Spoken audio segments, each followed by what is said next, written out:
In the dawn of humanity, after being cast out from the Garden of Eden, Adam and Eve began a new life. They bore 2 sons. The firstborn was Cain, a tiller of the ground, a man whose hands knew the soil and the toil of the harvest. His younger brother was Abel, a keeper of sheep, a gentle soul who wandered the fields with his flock, understanding the rhythms of life and the sky. The brothers grew, each devoted to his own calling, their lives intertwined yet distinct under the vast, open heavens. One day, as the seasons turned, the time came for them to make an offering to the Lord. Cain, from the bounty of his labor, brought forth fruits of the ground grains and vegetables he had cultivated with sweat and effort. He arranged them as a testament to his hard work, a symbol of his dominion over the earth. Soon after, Abel came with his own offering. He had chosen the best of his flock, a firstborn lamb, perfect and unblemished. He presented not just the animal, but its finest parts, a sacrifice that represented the very heart of his livelihood and devotion. The Lord looked upon the offerings. He regarded Abel and his gift with favor, accepting the shepherd's heartfelt tribute. But for Cain and his offering, he had no regard. The smoke from Abel's altar ascended to the heavens, while Cain's offering lay untouched. The reason was not in the gifts themselves, but in the hearts of those who offered them. Abel had given with a spirit of faith and sincerity, offering the best of what he had. Cain, though his gift was the product of his labor, lacked the purity of heart that defined his brother's worship. Seeing his offering rejected, a dark cloud passed over Cain's spirit. His face fell and his heart filled with a burning anger and a bitter jealousy. He looked at his brother, not with familial love, but with envy. The Lord saw the turmoil in Cain's soul and spoke to him directly. "Why are you so angry? Why is your face downcast? If you do what is right, will you not be accepted? But if you do not do what is right, sin is crouching at your door. It desires to have you, but you must rule over it." It was a warning and a chance for redemption, a call to conquer the darkness that was beginning to consume him. But Cain did not heed the Lord's counsel.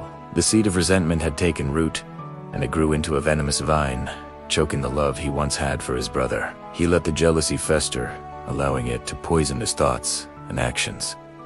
One fateful day, hiding his dark intentions behind a familiar smile, he said to Abel, "Let's go out to the field."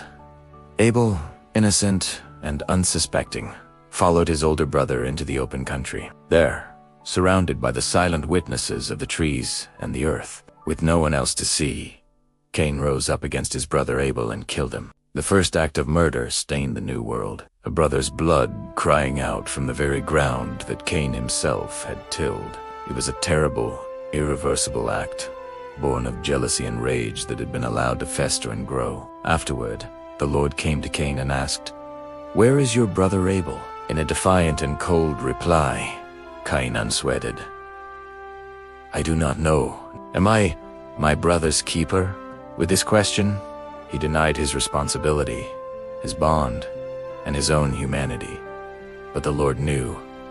"What have you done?" He said, "Listen, your brother's blood cries out to me from the ground. Now you are under a curse and driven from the ground, which opened its mouth to receive your brother's blood from your hand. When you work the ground, it will no longer yield its crops for you. You will be a restless wanderer on the earth."